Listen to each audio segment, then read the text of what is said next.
Welcome to this presentation on tips for success at the College of Central Florida. My name is Rebecca York Alcorn, and I would like to share information that will help you in your educational journey. Congratulations on getting through the maze of the admissions process. You are now a full-fledged college student. It's been an exciting time, and you're ready to rock and roll.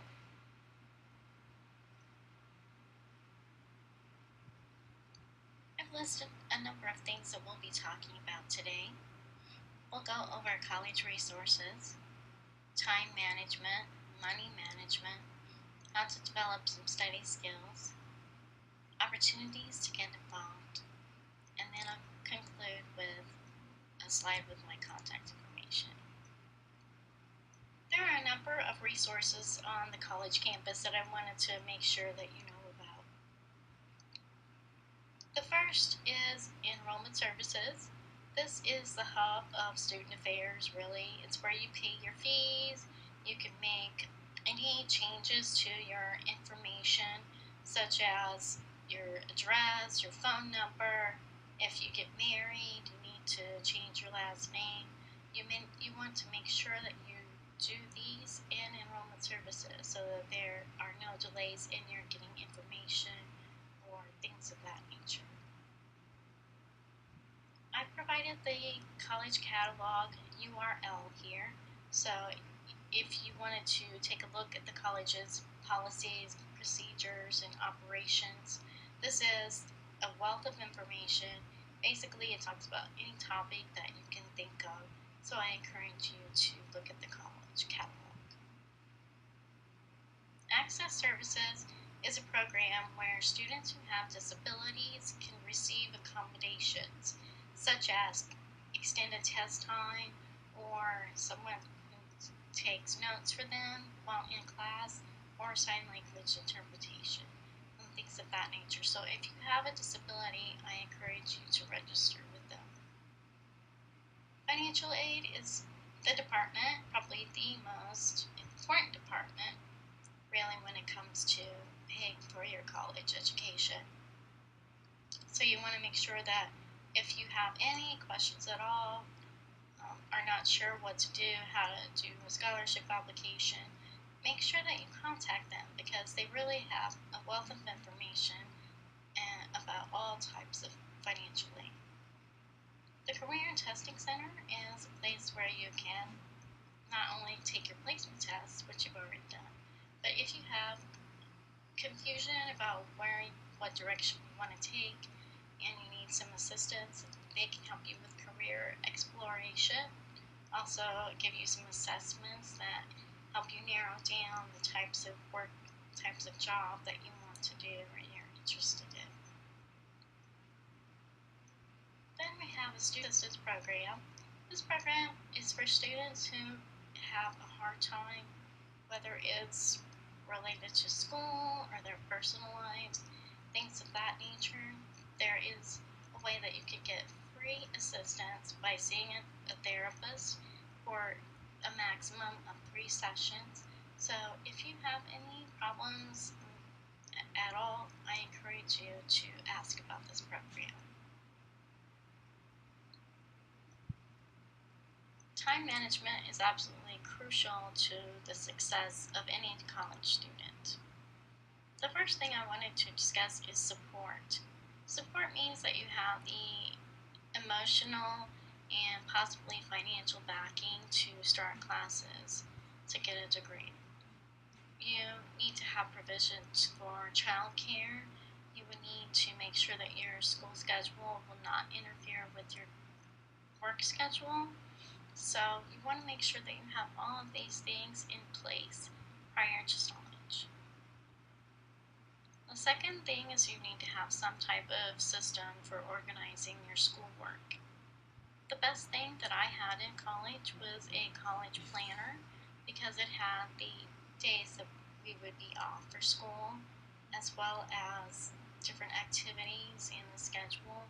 It also provides you with a really good place to just kind of keep track of every day your assignments, deadlines, important projects, So it's a really good tool to use. Even if you can use a phone, which some people, younger people may use the phone to manage their time as well.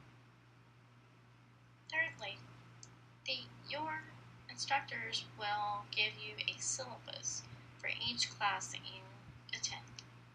So it will cover the instructor's policies, procedures such as attendance policy, things of that nature, so that you will know what to expect.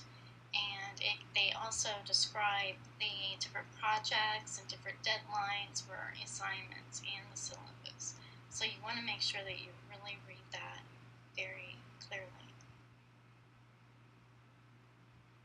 Fourth, I wanted to talk about setting time to study.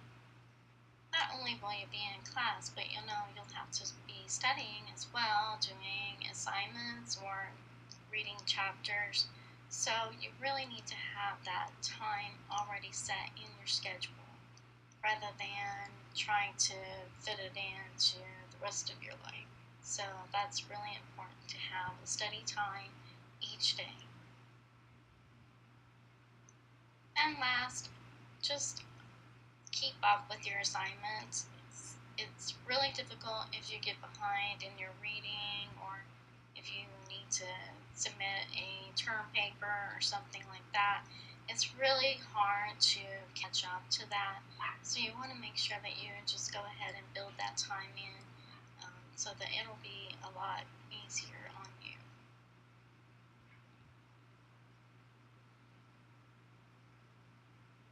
Managing your money wisely is something that we all struggle with when we're on a student budget.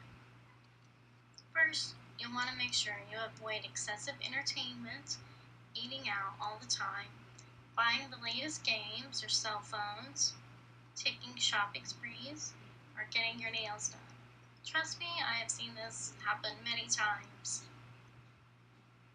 You can be thrifty by sharing living expenses and food with a roommate, making your own lunches and snacks, and buying just the basic necessities.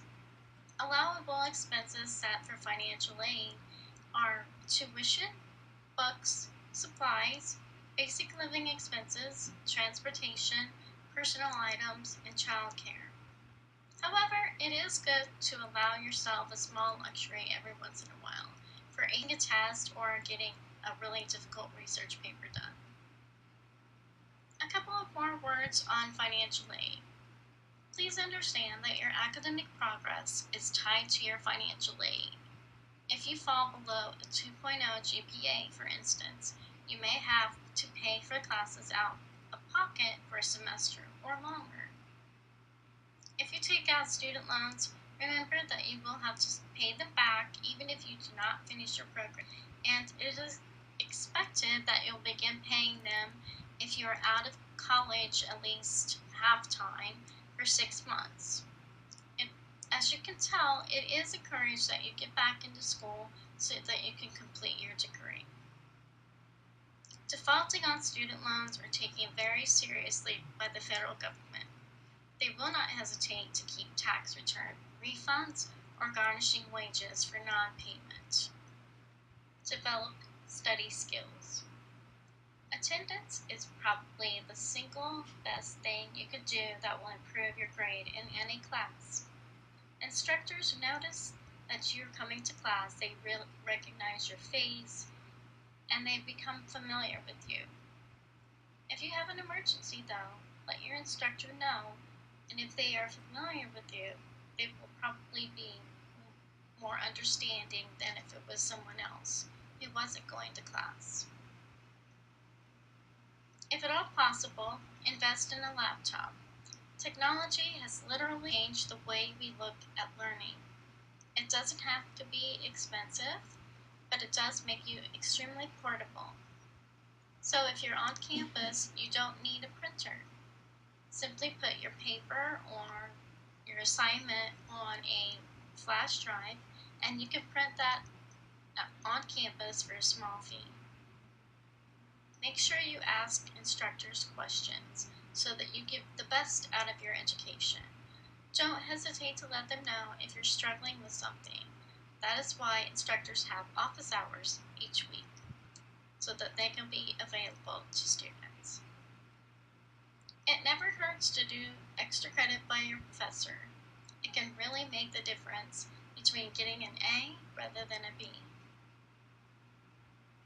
You'll also want to know your learning style.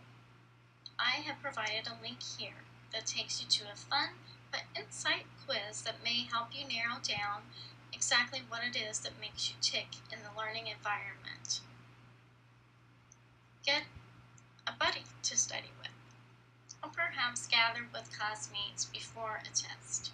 Study buddies often share different perspectives, and these types of discussions can be quite effective in learning the material. Take advantage of the Learning Support Center, where tutors are available for proofreading papers. They also have math test reviews, as well as other types of tutoring and services. One of the most important benefits college has to offer is through the many opportunities to meet a diverse group of people, and a way to connect when working toward a common goal. Many friendships developed in college can last the remainder of the students' lives. Here are a few things you can do to become involved in the culture of higher learning. Join a student club or organization.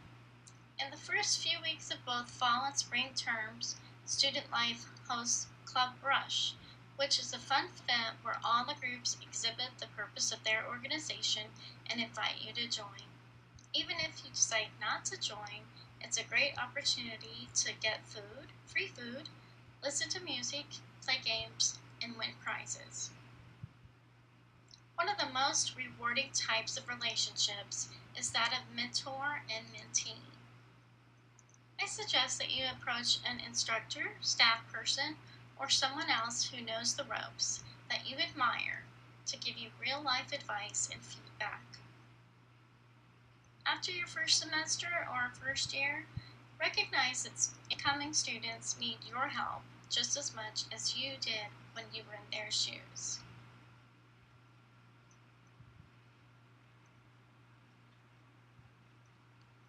We've come to the conclusion of this presentation, but I have provided my contact information for questions or assistance, as well as a link to my email. Thank you for listening, and have a great day.